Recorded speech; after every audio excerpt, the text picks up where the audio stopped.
I was going through a rough patch when I was attending Vanderbilt Divinity School about 20 years ago. I was still trying to put together my experiences of living in Guatemala during their Civil War. I went there to live and work as a wildlife veterinarian and as a parrot conservationist. So one night, this search for making meaning of this life and how to live took place as a dream. Have you ever had those that just last all night? And I was tossing and turning, and in the dream, I was trying to find the answer for world peace and struggling and struggling. And then at dawn, the answer came. And I suddenly awoke. And the answer came from birds in the dream, and it came in 3 words: parakeets and paracletes.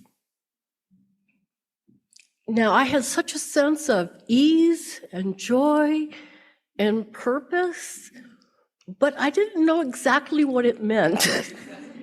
And I'm still trying to figure it out. I mean, I know what parakeets mean, but I had to go look up the word paraclete. Paraclete is in the Christian New Testament, and it means advocate, counselor, bringer of truth. And so that message of parakeets and paracletes has been my ministry ever since. It's advocating and witnessing for the people and parrots of the world.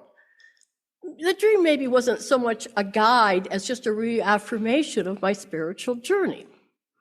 Now, that's a pretty specific message, isn't it? So maybe it doesn't quite resonate with many of you all. So let's try it in a more generalized sense.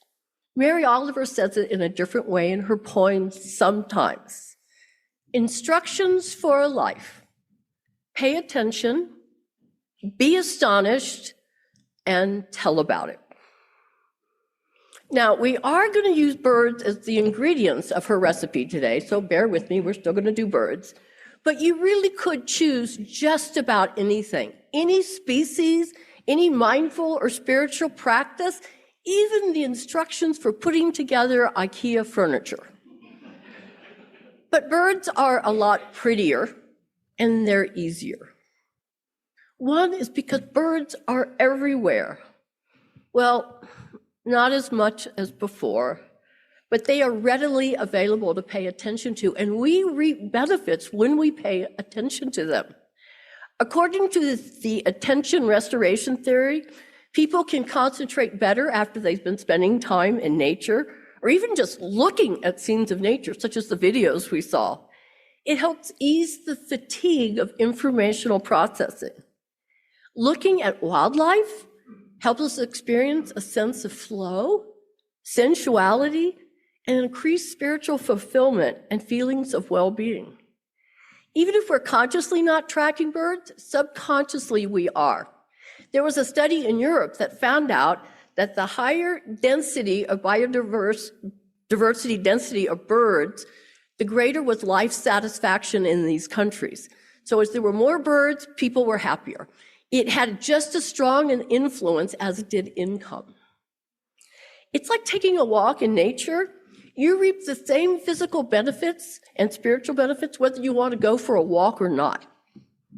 Birds are doing the same things for us.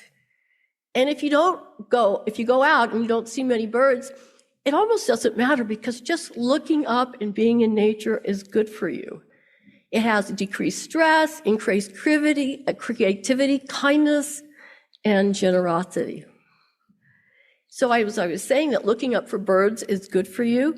Studies have shown that if you look up, why don't we just all look up for a minute, see if there's any birds out there.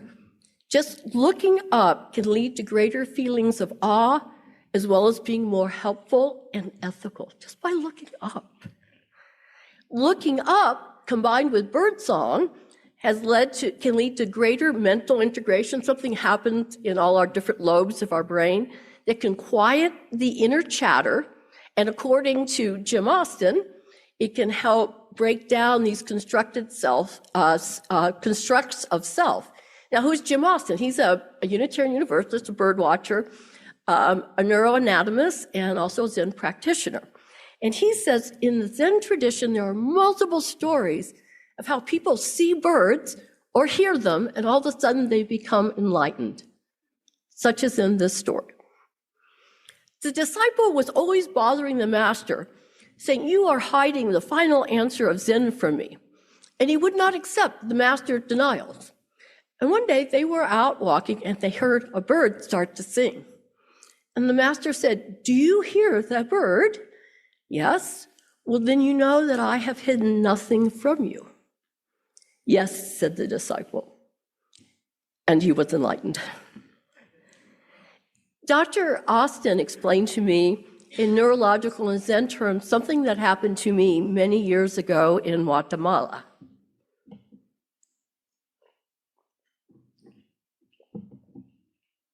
I was out walking in the countryside looking for parrots and parrot nests, and accompanying me was my Guatemalan colleague. And we weren't seeing many birds, so we were just chatting away. And he started to talk to me about his love for Mary and Jesus. I started to feel a little bit uncomfortable because I didn't know if he was going to start proselytizing or if he wanted something from me that I couldn't give. And as we were having this conversation, we came up to the forest edge, and the sun just peeked over the tree canopy, and the steam and the clouds were coming, the sun rays were coming through the steam and the clouds, and at that exact moment, a flock of parrots burst out of the trees, chattering. The next thing I knew, I was down on the ground, on my knees, sobbing. I don't know what happened. Maybe it was the beauty that impacted me. I felt embarrassed, but I also felt clarity and a greater connection to humanity in this world than I had felt before. I also realized for myself that when people use words like Mary and Jesus, it's like when I say birds and trees. I fell a little bit more in love with life. Seeing birds may not lead to sudden moments of clarity, but birds as a mindful practice, as a spiritual practice with repetition, can build up benefits over the time. This can be from just the general unfocused gaze, looking at the birds, or really concentrating, trying to identify them and understand their ecology and biology. Because what happens, it can build up benefits over a long time, and they're both mindfulness practices. Cognitive understanding, as well as open reception, lead to astonishment. And that's the second step in Mary's poem. Pay attention, be astonished. We can grow our awe and wonder by not taking birds for granted. One time, early in our relationship, Meredith and I went out looking at birds. He wasn't very good at watching birds. But it turns out he was better than me in many ways. So I was helping him identify birds, and a crow flew over. And he said, "What is that?" I said, "Oh, it's just a crow." He said, "Just a crow? You tell that to the crow." He had me. I was being speciesist. And there is so much to be in awe about crows. They remember human faces and your actions. So if you stress a crow, not only do they remember your face and will stay away from you, but they will tell all their friends to stay away from you. So it's better to not cross a crow. Crows can also distinguish individuals, like I said, with human faces, and they have names, and by names I mean calls. Each crow has a call, as do parrots who name their chicks in the nest.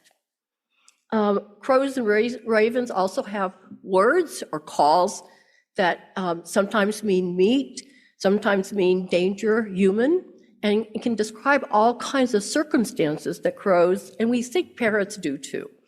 Parrots have dialects, and they're like other birds, like great tits, and finches.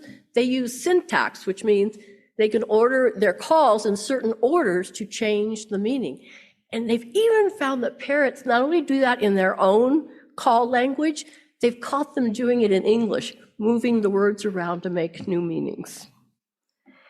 Humans also share with birds our ability to learn throughout our lives, our intelligence, our social ability. In some cases, parrots are even smarter than college students on some tests, even if the college students haven't pulled an all-nighter.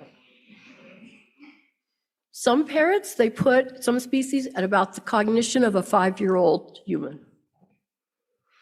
Every year, new studies are published about parrots, about, what their brains are doing. And a study came out not too many years ago that said their brain is more densely innervated with neurons than most of the great apes.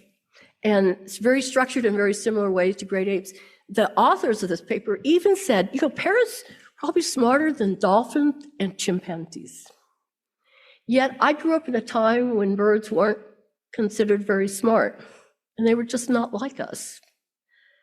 But they evolved their intelligence, their ability to learn, their longevity, their sociability in convergent evolution. This came back from all the way back when they were theropod dinosaurs, but they ended up being a lot like us. Wow. Perhaps they're so different from us, but we can still be astonished across differences. Maybe we can't read the facial expressions of birds, or maybe even of the person next to us. We can only guess. But there is a language there. There is a uniqueness there. So many of the beings on this planet and one another, we say and do different things, but in that difference is a place to be astonished. By paying attention, we can be astonished across differences. In the past, we didn't ask what would the parrots say. We just thought they were mimicking us. But parrots don't just mimic speech, and the earth is not a mirror just to see our own reflection back. Birds can help us move beyond just seeing a human world. They help us listen, pay attention, and be astonished to hear what life is really telling us. And we need them. As a social species, we construct our social reality. And the social reality isn't just humans, it's everything around us.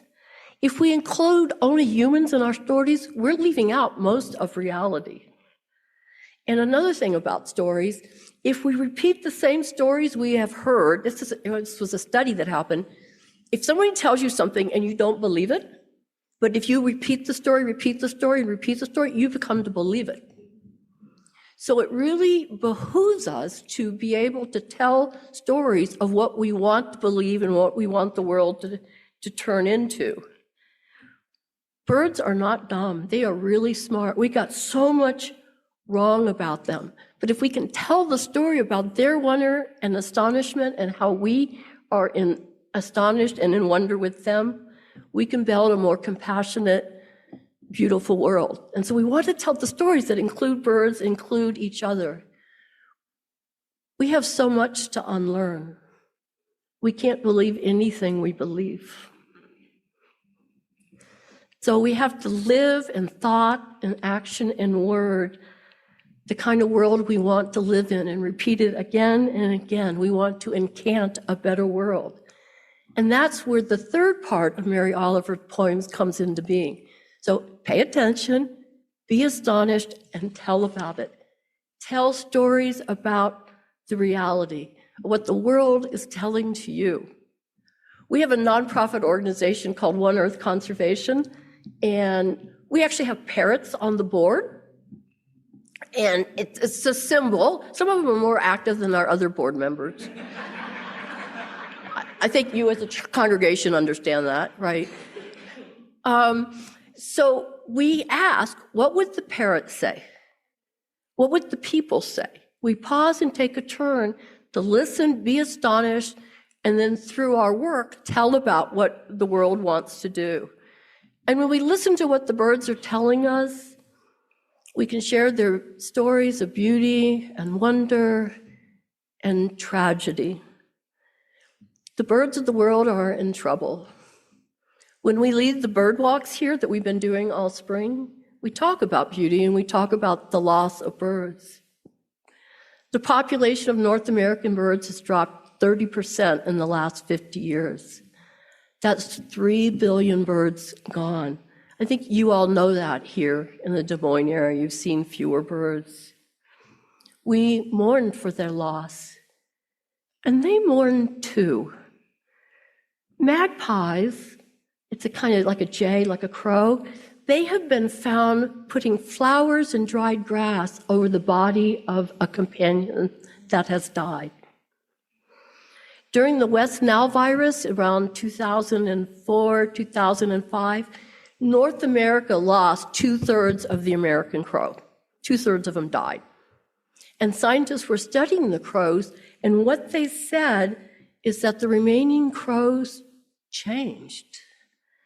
They experienced social and individual trauma. And these are conclusions from scientists in a scientific journal. Females didn't disperse as much from their biological families, and territories shrunk. They didn't want to go out as far. The birds were reluctant to try new things. Crows normally travel in small family groups, and these family groups were torn asunder. They forged new families, even taking care of chicks that were not their own.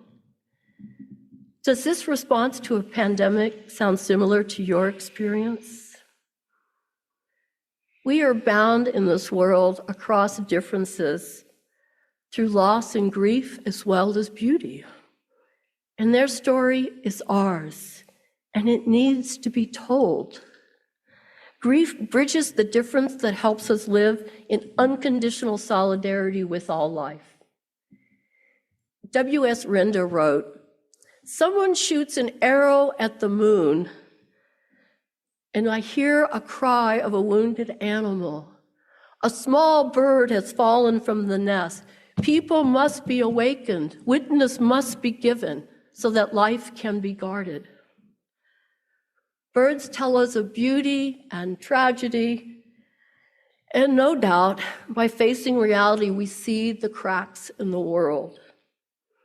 In Leonard Cohen's song, Anthem, he talks about how the dove will be sold again and again, as will the parrot, as will be human lives. And that's a crack in the world. But he tells us there's a crack in everything, and that's how the light gets in. I witnessed a story of lights and cracks in Honduras several years that I'd like to end my sermon with you today. This is in the part of Honduras called La Mosquitia. It's an indigenous territory of the Mosquito people. And I was visiting a community, and an elderly leader of the community, grandmother, came up to me and said, "Come see our scarlet macaw." And scarlet macaws are this one, right here, big parrot. The whole world wants them, so they're in trouble. They want them as pets. And I didn't really want to go see a pet bird. And she said, no, it's okay. The bird can fly, but chooses to stay with us. We rescued the bird as a chick from a wildfire.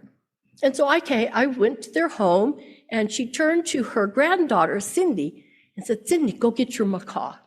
And so this 4-year-old girl comes back holding this macaw that's as tall as she is, and they start rolling on the ground, laughing and playing.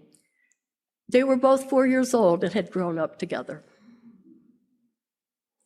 A couple years later, I went back to visit the grandmother, and there was no Cindy, and there was no macaw. I said, "What happened?" And the grandmother said, "It was a terrible thing. Cindy's mother came to take her back to the city, and the city is no place for a wild macaw. But we told Cindy we would send the macaw later after she left." So as the car is pulling away with Cindy and her mother, Cindy is hanging out the window crying and screaming, "My macaw, my macaw." And she would call me every week and say, "How was my macaw?" And I lied for a second time and told her he was fine. But he wasn't. As soon as Cindy left, he pulled out almost every feather on his body, which is what parrots do when they're stressed. He wouldn't eat. He couldn't fly anymore. This went on for about a year, And the feathers slowly grew back, and the bird began to fly and fly further away. And then one day a pair of wild macaws flew over, and Cindy Macaw takes off after them. And I start running because I want to call the macaw back because I don't know how to tell Cindy that I lost her macaw. And then I stopped, and I listened to what that bird was telling me, that that bird deserved to be free. And so I let the bird go. This she told me with a hand over her heart, her voice cracking, the sun glistening in the tears in her eyes. When we open our hearts to birds, our hearts will break. When we open our hearts to each other, our hearts will break. But oh, how the light gets in. And oh, how the light gets out. One study showed that people who pretend they are a sick bird, they imagine they're a sick bird, after that meditation experience, they have greater empathy and are more willing to work for the environment. Birds can teach us so much, such important lessons on how to live this life. Pay attention, be astonished, tell about it, and oh yes, repeat as necessary.